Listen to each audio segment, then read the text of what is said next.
नमस्कार मंडळी, good morning. आज आम्ही पुन्हा एकदा सकाळी शेतावर आलेलो आहोत.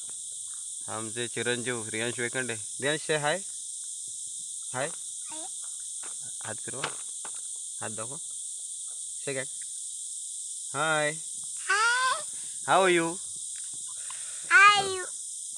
आम्ही शेतावर आलेलो अशा तऱ्हेने पाहूया. आम्ही पोह्यांचा बेत आखलेला आहे आज सकाळी सकाळी. रियांशसुद्धा पोहे खात आहे. खूप छान असे पोहे केलेले रियांशच्या मम्मीने आणि पाहू शकता तुम्ही रियांश कसा खात आहे.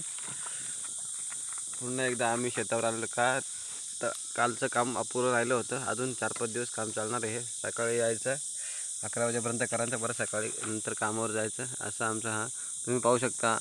आमचा हा मागच्या साईडचा बॅकग्राऊंड माळ आहे, हा माळरान आहे. मी इथे खूप प्रकारची झाडं पाहायला मिळते तुम्हाला, जसे की आंब्याची झाडं, अजून तोरणाची झाडं, तोरणाचे वेले असतात, जांभळीची झाडं आहेत, अजून ये मोंडी बोलतात, मोंडी नावाचं एक झाड आहे. ते तुम्हाला सहजासहजी कळणार नाही. तुम्ही पाहू शकता आम्ही इकडे शेतावर आलेले आहेत आणि हा माझा मुलगा रियांश, याला खूप सारा खाऊ घेऊन आलो आम्ही. पाहू शकता ही काजू बिस्किट आम्ही लहानपणी खात होतो. आता बाबूला आम्ही आणतोय अशी, कारण त्यांच्यामध्ये प्युअर मैदा असतो आणि खायला पण छान लागतात. नमकीन बिस्किटला बोलतात त्याला. रियांशसुद्धा पोह्यांचा बेत आखलेला. रियांशसुद्धा दाबून पोहे खाल्लेले आहेत. एवढंच काय की शेतावर मुलांना आणलं पाहिजे, कारण की त्यांना पण सवय लागली पाहिजे. आपले वडील, आजी, आजोबा नाही खात. काय बोलायचं, काय बोलायचं, हां तू हां.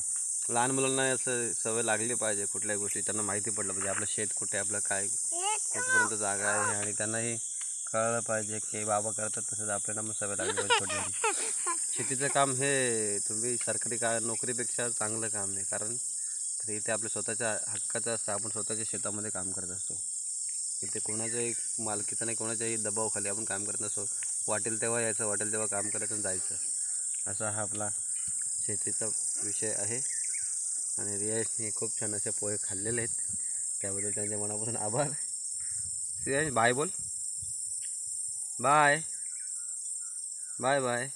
मग तुमचं नाव सांगा, तुमचं नाव सांगा, सर्वांना नाव सांगा, सांगा नाव.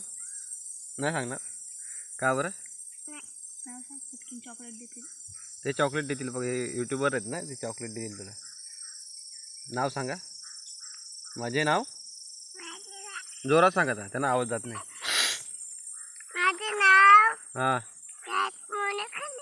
हां मुक्काम, जोरात सांगा, ते चॉकलेट देणार नाही तसं. मुक्काम काय, मी काय तू रियांशीस ना? बरं, माझे नाव नाही सांगायचं. तुला ज्याला चॉकलेट देऊ नका तुम्ही, हां अजिबात चॉकलेट देऊ नका, अजिबात नका देऊ. नाव सांगत नाही आता.